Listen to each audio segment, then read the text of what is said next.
In there with Chimaev, having seen what Chimaev can do once he gets his hands on you, and he will, because he shoots from so far away, and he commits wholeheartedly, and he will get you to the mat. It's what happens after. Seeing that he has the cardio to be able to do that for 5 rounds as well, mate, it's gun to my head. Chimaev's. Are you giving him a chance here against Khamzat? Like, we saw some pretty good wrestling takedown defense against Hernandez. No, I'm not giving him a chance. You know, Hernandez and Khamzat are completely different levels of grapplers and the way they approach their strategy. So I think Khamzat's going to take him down and submit him. You know, obviously, you know, Shmo went and watched them spar back at Extreme Couture a couple years ago, and he pretty much said like it wasn't competitive. Khamzat was just taking him down and submitting him. So I expect that same game plan. He's not going to be stupid and strike with Sean, you know, and make it a kickboxing fight. He's just going to make it straight grappling. And, you know, I think he's going to put Strickland in some really bad positions and either submit him or just hold him out. With time dwindling on the clock, the build-up to Khamzat Chimaev versus Sean Strickland reaches a boiling point, unlike anything we've witnessed. This isn't just another bout. It's a collision between relentless forward momentum and raw violence.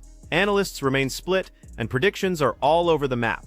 Once that cage door shuts, though, only one question matters. Can chaos triumph over calculated control? Let's dive into the complete breakdown. Yeah, I think, honestly, you know, if you were to ask me before the Fluffy fight, Yeah. I would have said there's no way. I think Sean's great, but you know, he's just going to be another victim for Khamzat.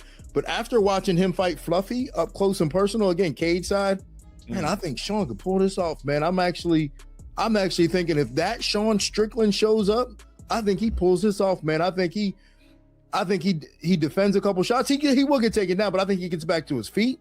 And then if he can get his jab going, his jab and those teep kicks going, because what Sean does well naturally is already a good defense towards a guy like Khamzat. And it's not like he's got to do anything different. Just what he does good naturally is already a good start for beating a guy like Khamzat. So him adding on to that, I think, man, if the guy who fought Fluffy shows up, he beats Khamzat. When describing his observations of Chimaev's training sessions with Khalil Roundtree Jr., Chael Sonnen painted a picture of complete domination rather than competitive sparring. He described Khalil in a disturbed mental state, clearly shaken by something beyond mere physical punishment during their exchanges. Sonnen then expanded his analysis with a striking revelation about championship dynamics, noting that today's title holders prove lethal when moving up in weight, but show vulnerability when facing challengers from below. So when Khalil comes out and he's got Chimaev's nuts all over his chin, it's when I'm watching it, it's like, wow, he must have really got his ass kicked. And that must have really been a beating to have Khalil come out and speaking that way. But is it true? The champion of every weight class in the UFC right now, if they moved up, would still be champion. The champion in every weight class of the UFC right now, if they moved down, would no longer be champion. Think about that. Sonnen developed this concept by questioning whether Khalil's unsettled demeanor stemmed specifically from Khamzat's unique abilities or represented a broader pattern across mixed martial arts. In his view, champions face their greatest threats not from heavier opponents above, but from elite contenders climbing up from lower divisions. He cited potential matchups like Khamzat against Islam and Islam versus Topuria as evidence that smaller, hungrier fighters present the most dangerous challenges. Is Khalil right? Is Chimaev that great, or is just every guy from down a weight class, right? If you want to know the hardest opponent you could possibly find, Khamzat Chimaev, it is actually not Alex Pereira. That's a wonderful match. You'd make a bunch of money if you were the promoter. But the hardest fight would be Islam. The hardest fight for everybody is the top guy from one weight class down. The hardest fight for Islam would be Ilya. And you could just keep on playing. It never goes away. And I appreciate the respect that Khalil showed to Chimaev. I appreciate it. But Khalil would... Sonnen concluded by circling back to whether the hype surrounding Khamzat reflects genuine elite status or simply represents the natural fear larger fighters have of hungry contenders moving up. He suggested Khalil could receive similar praise from heavyweight competitors if he chose to advance. Sonnen frames this entire phenomenon as strategic psychology rather than pure skill assessment, arguing the most dangerous opponent isn't someone your size or bigger, but the elite fighter directly below who combines speed with desperate ambition.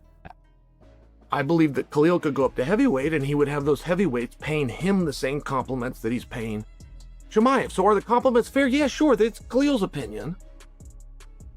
But is it because Chimaev is so good, or is it just because he's the champion from one weight class down? I suppose we wouldn't know. But the hardest guy to face is not the guy in your weight or the guy above you.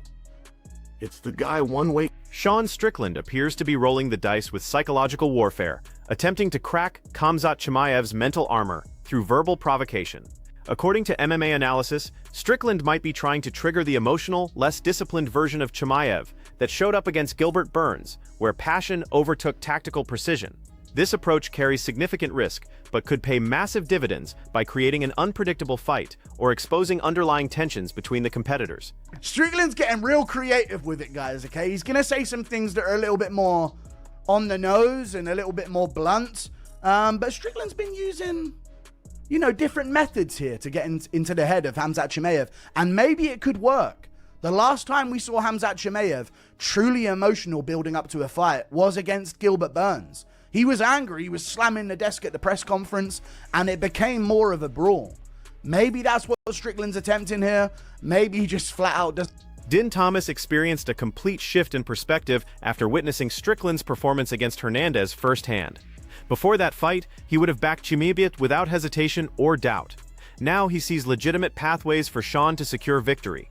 Thomas acknowledges Chimaev's takedown capabilities, but emphasizes Strickland's recovery skills, his ability to stay composed under pressure, and how his consistent jab and front kick arsenal could neutralize Chimaev's aggressive forward momentum.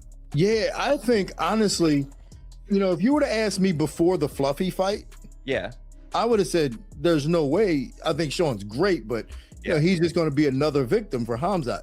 But after watching him fight Fluffy up close and personal, again, cage side, man, I think Sean could pull this off, man. I'm actually thinking if that Sean Strickland shows up, I think he pulls this off, man. I think he defends a couple shots. He will get taken down, but I think he gets back to his feet.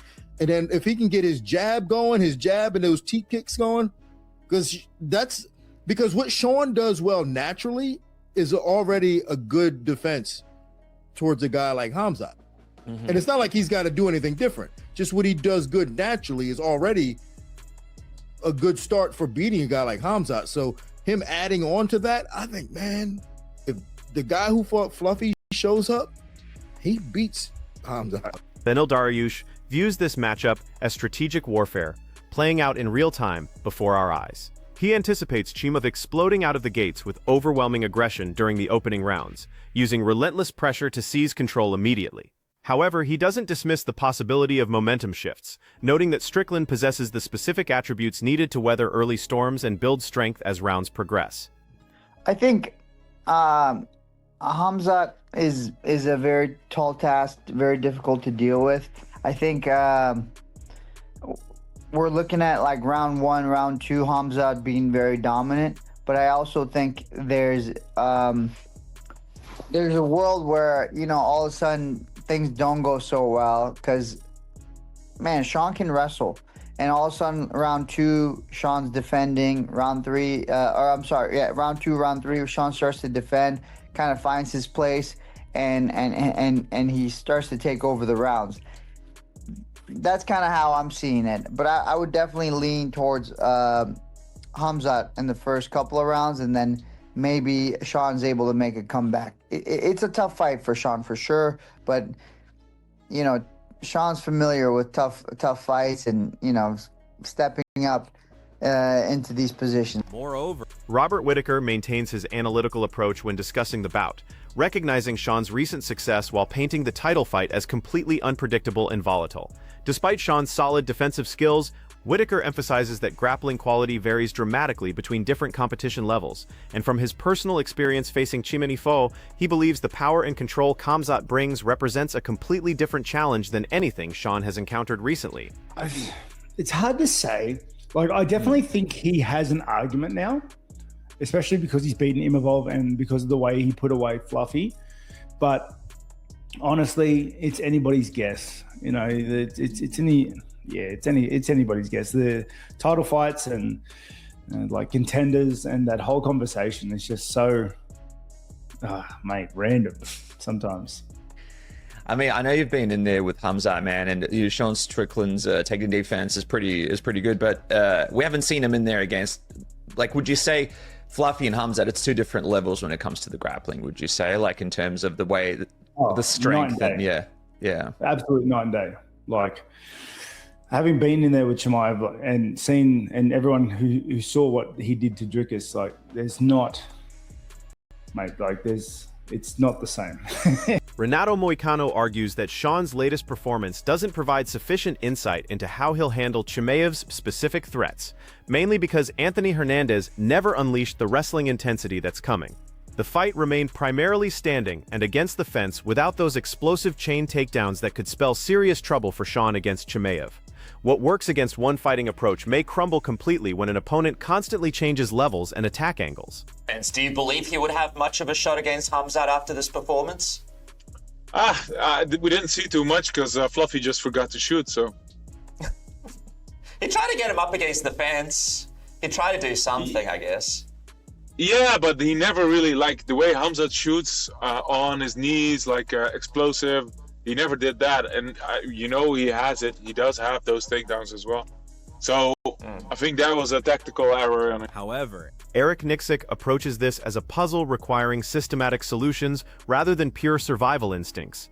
He emphasizes that handling Chimaev demands intelligence from the opening exchange, staying active on the feet, utilizing proper frames instead of immediately hunting underhooks, and avoiding scenarios where both fighters become locked in tight clinch warfare. Once that attachment occurs, he explains, it transforms into an entirely different type of battle. On the mat, success requires understanding pressure sources and having predetermined responses, because against someone like Chimaev, thinking time disappears, and you must stay mentally ahead. A whole round like that. Yeah, it's a great question, bro. I really think you have to break it down systematically. You have to do things from the feet. You have to do things in a certain way to try to negate the fit in. And, you know, not to get too much into the game plan, but just you can't dig for underhooks immediately. You have to work off of frames. If you get an underhook, that a lot of times what happens is there's going to be an over-under. That means you're attached, right? So how do you break attachments? And then on the ground, what routes does Khamzat favor on the grounds? What are some of our counters to that? So, you know, we definitely got to work. Colby Covington dismisses Sean's chances against Khamzat Chimaev, claiming the grappling skill gap is insurmountable. He predicts Chimaev will bypass striking exchanges entirely, immediately forcing wrestling scenarios where he can dominate through control, takedowns, and constant pressure. Covington expects this to mirror previous sparring reports, completely one-sided with Chimaev dictating every moment from opening bell to final horn. Under this scenario, Sean spends the entire fight in defensive survival mode without ever building offensive momentum. Are you giving him a chance here against Khamzat? Like, we saw some pretty good wrestling takedown defense against Hernandez.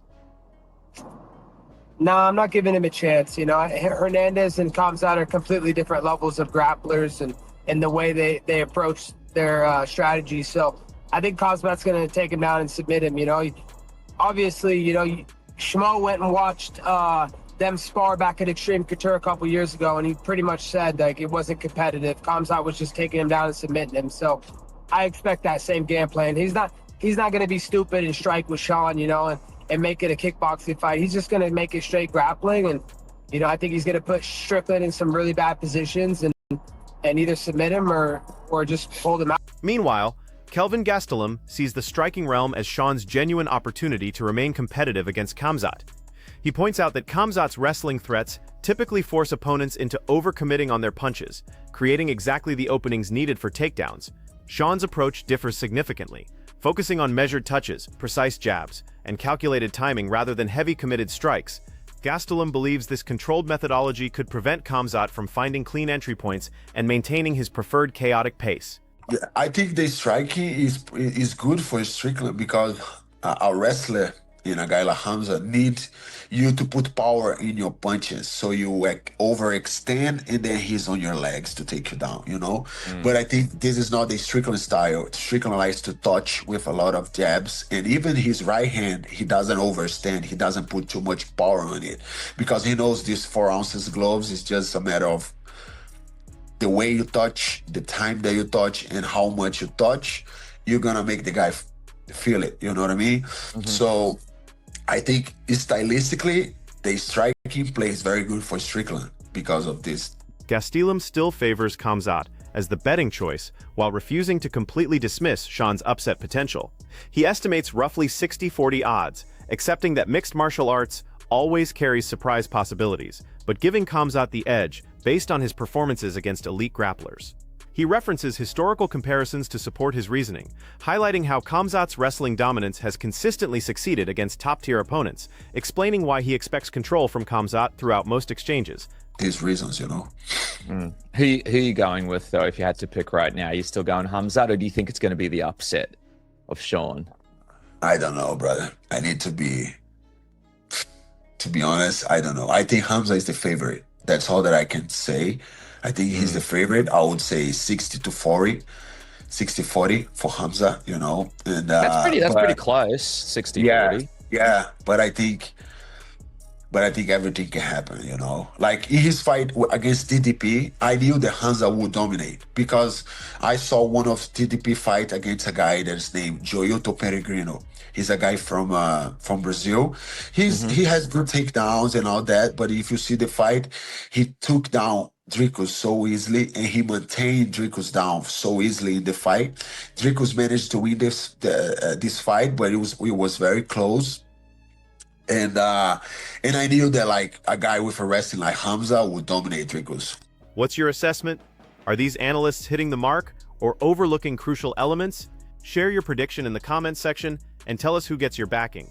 Plus, remember to subscribe for additional fight analysis and coverage of all major upcoming battles.